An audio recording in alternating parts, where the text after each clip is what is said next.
ननंद भाभी एक छत के नीचे। पुराना घर, दीवारों में दरारें, छत में दरार। शाम का समय। नीति खिड़की के पास खड़ी है, चेहरे पर चिंता है। माँ रसोई से आवाज देती है। नीति, खिड़की के पास खड़ी होकर क्या सोच रही है? इतनी कम उम्र में इतना सोचेगी तो माथे पर झुर्रियाँ पड़ जाएंगी। कुछ नहीं माँ, बस भविष्य के बारे में सोच रही थी। हमारे ये छोटा सा परिवार, दादा अकेले कितनी मेहनत करके सब संभाल रहे हैं। कभी कभी सोचती हूँ क्या मैं कभी दादा का बोझ हल्का कर पाऊंगी। लड़कियों का सपना देखना अच्छा होता है, लेकिन सपनों के साथ जिम्मेदारी भी आती है। तेरा भैया रोशन ही तो इस घर का एकमात्र सहारा है। घर के अंदर दोपहर को माँ और पिता बात कर रहे हैं। नीति पास वाले कमरे में पढ़ रही है। सुन रहे हो, हमारा रोशन ही तो इस घर की सारी जिम्मेदारी उठाए हुए है। दिन भर मेहनत करता है, अपने बारे में सोचने का भी वक्त नहीं मिलता। मुझे लगता है अब उसकी शादी के बारे में सोचना चाहिए। तुम ठीक कह रही हो। पास वाली गली की रिया को देखा है? शांत, संस्कारी और समझदार लड़की है। ऐसी ही लड़की हमारे घर के लिए सही रहेगी। मैंने उनके घर बात भी कर ली है। अगर सब ठीक रहा तो बहुत जल्द रोशन की शादी कर देंगे। नीति सारी बातें सुन लेती है। उसकी आंखों में खुशी चमक उठती है। भैया, जानते हो माँ ने तो आपकी शादी की बात पक्की कर दी है। क्या क्या कह रही है? इतनी जल्दी? मुझसे तो किसी ने कुछ पूछा ही नहीं। बेटा, तूने इस घर के लिए बहुत कुछ किया है। अब तेरे जीवन के बारे में भी सोचना जरूरी है। रिया बहुत अच्छी लड़की है, हमारे घर को खुशियों से भर देगी। अगर आप सबको लगता है कि यही सही है तो मुझे कोई आपत्ति नहीं है। मेरी खुशी तो आप सबकी खुशी में ही है। भैया, मैं तो भाभी के साथ कितने सपने देख रही हूँ।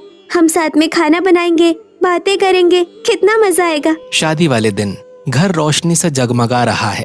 रिया लाल साड़ी पहनकर बैठी है। माँ देखो ना, भैया और भाभी कितने अच्छे लग रहे हैं। ऐसा लग रहा है जैसे हमारे छोटे से घर में आज एक नया सूरज उगाया हो। हाँ, आज मेरा घर सच में पूरा हो गया। रोशन रिया की तरफ देखता है हल्की मुस्कान के साथ। रिया, आज से ये घर तुम्हारा भी है। यहाँ सिर्फ जिम्मेदारियाँ ही नहीं, प्यार भी मिलेगा। मैं कोशिश करूंगी कि इस घर के हर इंसान का दिल जीत सकूं। इस परिवार को अपना समझकर संभाल कर रखूंगी। फिर रात को नीति और रिया साथ में बैठी होती हैं।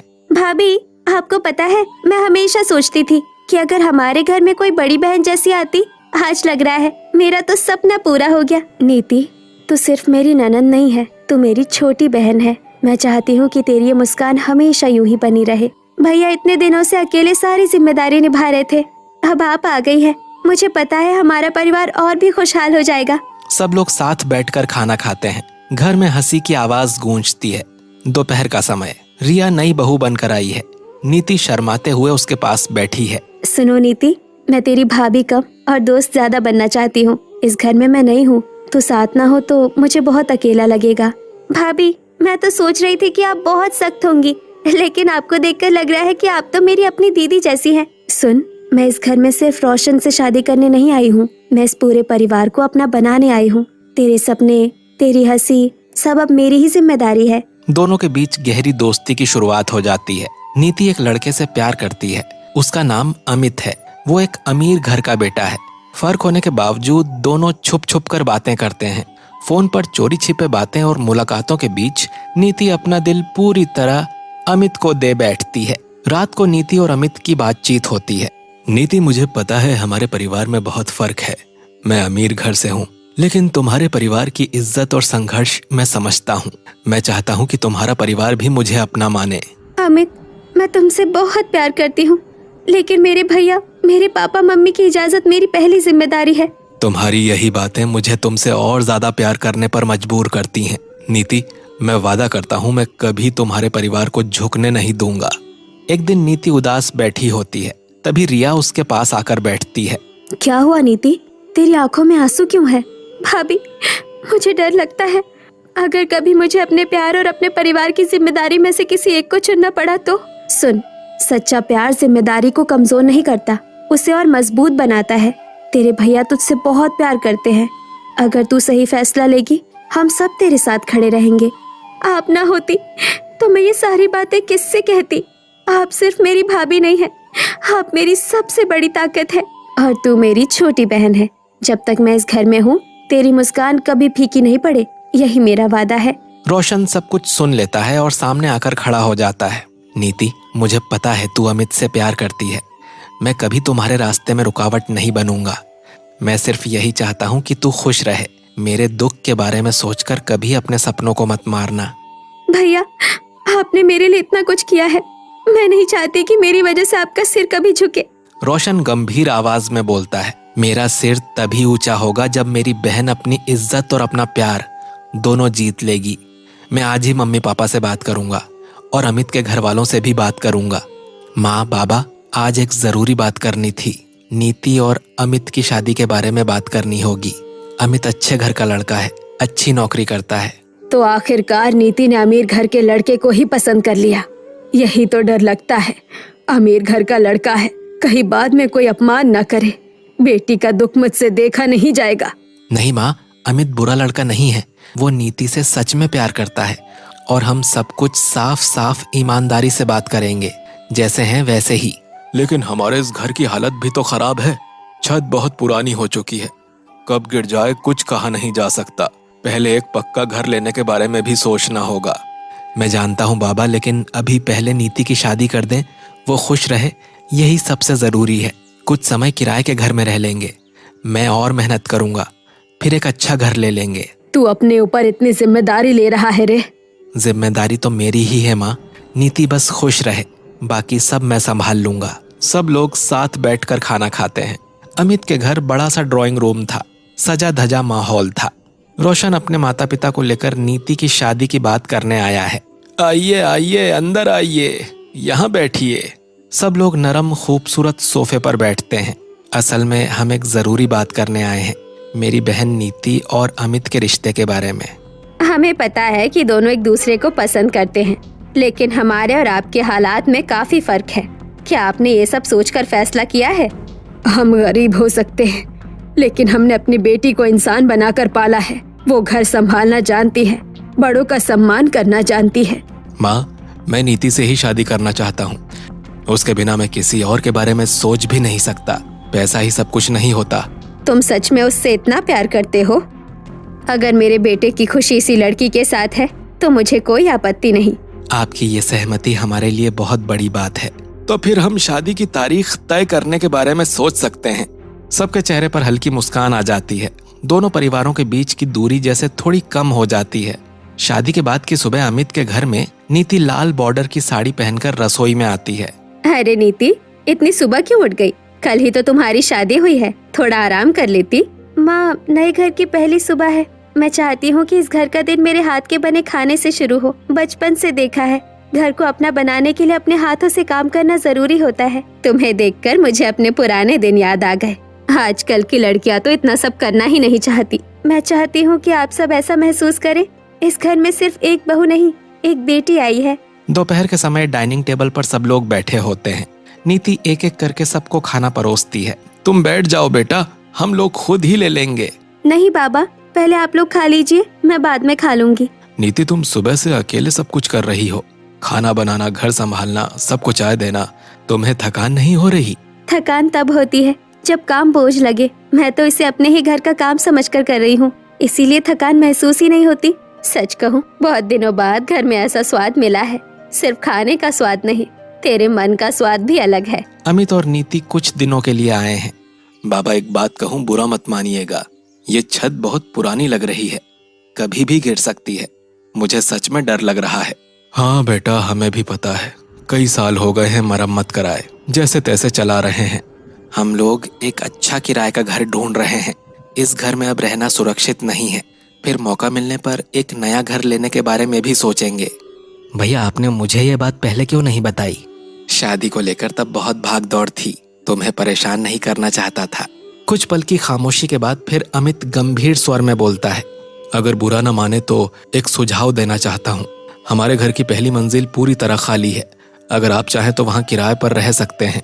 कम से कम सुरक्षित तो रहेंगे और हम सब पास भी रहेंगे। सब लोग हैरानी से अमित की तरफ देखते हैं। नहीं नहीं बेटा, एक ही छत के नीचे बेटी का ससुराल और मायका, लोग क्या कहेंगे? हम तुम्हें परेशानी में नहीं डालना चाहते। माँ, इसमें परेशानी जैसी कोई बात नहीं है, उल्टा मुझे तसल्ली रहेगी कि आप सब ठीक हैं। रिश्ते सिर्फ समाज के नियमों से नहीं, दिल से बनते हैं। आप लोग रहेंगे तो हमें भी अच्छा लगेगा। लेकिन बेटा, क्या हम वहाँ ढल पाएंगे? क्यों नहीं, अलग मंजिल, अलग व्यवस्था होगी। बस जरूरत पड़ने पर हम एक दूसरे के पास रहेंगे। बात तो बुरी नहीं है, सुरक्षित भी रहेगा और पास होने से देखभाल भी हो सकती है। नीति की माँ धीरे धीरे सिर उठाती है। अगर तुम्हें सच में कोई आपत्ति नहीं है और अगर सब लोग राजी हो तो हमें भी कोई एतराज नहीं। हाँ, बेटी के घर के पास रहेंगे, इससे बड़ा सहारा और क्या होगा। अमित, तुम सिर्फ मेरे पति नहीं हो, तुम मेरे पूरे परिवार का सहारा हो। अब परिवार एक ही है नीति। घर अलग हो सकते हैं लेकिन रिश्ते नहीं। एक ही इमारत में नीति लोग चौथी मंजिल पर रहते थे और रोशन लोग दूसरी मंजिल पर। दोपहर का समय था। नीति जल्दी जल्दी सीढ़ियों से दूसरी मंजिल पर उतरती है। रिया रसोई में काम कर रही है। अरे भाभी, क्या कर रही हो? सोचा थोड़ा आपके पास बैठूं। ऊपर अकेले अकेले मन बहुत उदास हो रहा था। आओ आओ बैठो। मैं तो सोच रही थी आज तुम नहीं आओगी। इस नए घर में आने के बाद तुम्हारे बिना बातें किए दिन अधूरा सा लगता है। सच कहो भाभी, आप ना होती तो मैं क्या करती, सोच भी नहीं सकती। आपके पास आते ही लगता है जैसे मैं अब भी अपने मायके में ही हूँ। दोनों हंसते हुए बातों में खो जाती हैं। नीति, अरे नीति, दाल चलाने को कहा था, कहाँ चली गई लड़की? वो थोड़ी देर बाद देखती हैं कि काम छोड़कर नीति नीचे चली गई है। चेहरा सख्त हो जाता है। कहाँ गई थी नीति? माँ थोड़ी देर भाभी के पास चली गई थी। वो अकेली थी तो सोचा थोड़ा बात कर लूं। बात करना गलत नहीं है बेटा, लेकिन घर का काम छोड़कर बार बार नीचे जाना क्या ठीक है? दोपहर में दाल जलने वाली थी, मुझे खुद संभालनी पड़ी। मुझे लगा था थोड़ी देर में लौट आऊंगी, ध्यान ही नहीं रहा कि इतना समय बीत गया। देखो नीति, अब तुम इस घर की बहू हो, तुम्हारी जिम्मेदारी है। मायके से रिश्ता रहेगा, बातें भी होंगी, मैं मना नहीं कर रही, लेकिन पहले अपने घर का काम पूरा होना चाहिए। लोग ये ना कहें कि बहू काम छोड़कर दिन भर नीचे घूमती रहती है। मुझे एहसास नहीं हुआ माँ कि आपको इतना कष्ट हो रहा है। माँ ने तुमसे कुछ कहा? हाँ, और वो गलत भी नहीं कह रही थी। मैं सच में काम छोड़कर बार बार नीचे चली जाती हूँ। अगर आप लोगों को असुविधा होती है तो वो ठीक नहीं। देखो, रिश्ते निभाना गलत नहीं है, बस थोड़ा संतुलन जरूरी है। अगर तुम पहले सारे काम निपटा लो फिर जाओ तो किसी को कुछ कहने का मौका नहीं मिलेगा। नीति पहले सारे काम निपटाती है। खाना बनाकर सास के पास आती है। माँ, सारे काम हो गए हैं, अब क्या मैं थोड़ी देर भाभी के पास जा सकती हूँ? जाओ, ऐसे ही चले तो मुझे कोई आपत्ति नहीं। पहले घर फिर बातें। आप सही कह रही थी माँ, अब से जिम्मेदारी और रिश्ते दोनों साथ निभाऊंगी। कुछ दिनों तक नीति और रिया पहले अपना अपना काम पूरा करके फिर बैठकर बातें करती हैं। माहौल शांत रहता है। कुछ दिन बाद पुरानी आदत लौट आती है। दोपहर के समय चौथी मंजिल और नीति की रसोई। नीति, ओ नीति, आज मेरा काम जल्दी खत्म हो गया, ऊपर आ जाऊं? आ जाओ भाभी, मेरा भी थोड़ा काम बाकी है, लेकिन वो बाद में कर लूंगी। रिया चौथी मंजिल पर आ जाती है। क्या कर रही थी? दाल चढ़ाई है, कमरे का थोड़ा काम बाकी है, लेकिन बैठो ना, 2 मिनट बातें कर लेते हैं। तुम्हारे 2 मिनट तो 1 घंटे बन जाते हैं। दोनों हंसते हुए बातें करने लगते हैं। काम पड़ा रहता है। कमरा बिखरा हुआ होता है। नीति, कहाँ हो तुम? फिर से काम छोड़कर बैठी हो? माँ, मैं सोच रही थी थोड़ी देर बात कर लूंगी। यही थोड़ी देर बाद वाली बात मैं बहुत दिनों से सुन रही हूँ। समय पर काम ना किया जाए तो छोटी बात भी बड़ी समस्या बन जाती है। तुम समझती क्यों नहीं?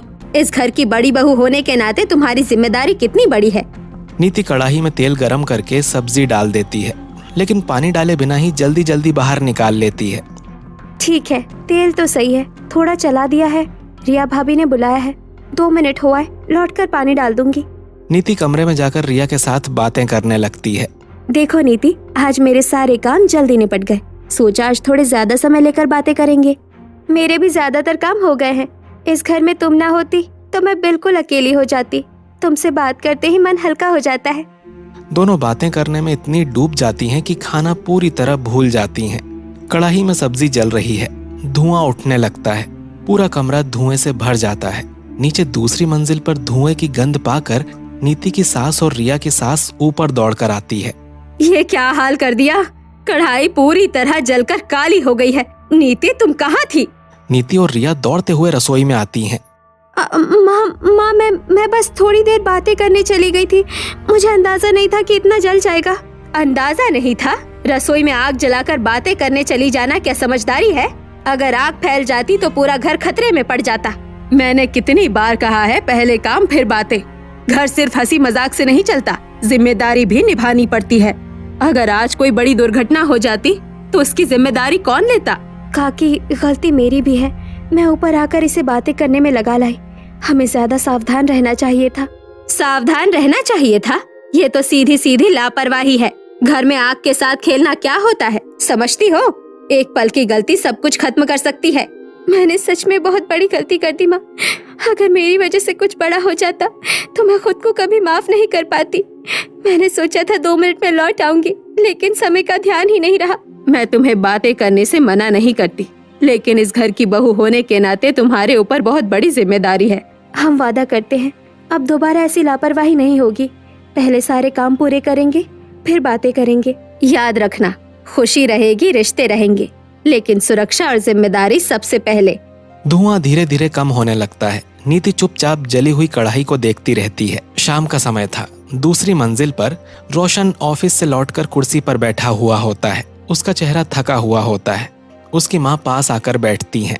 रोशन, तुझसे एक जरूरी बात करनी है। आज फिर चौथी मंजिल पर काम छोड़कर नीति और रिया बातें कर रही थी।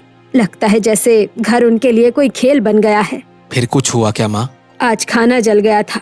बड़ा हादसा तो नहीं हुआ, लेकिन रोज रोज की ये लापरवाही अच्छी निशानी नहीं है। अगर किसी दिन सच में कोई बड़ी दुर्घटना हो गई तो क्या सिर्फ अफसोस करने से कुछ हो जाएगा? मैं उनसे बात करूंगा। माँ शायद समय का ध्यान नहीं रख पा रही हो। काश समझाने से ही सब ठीक हो जाता।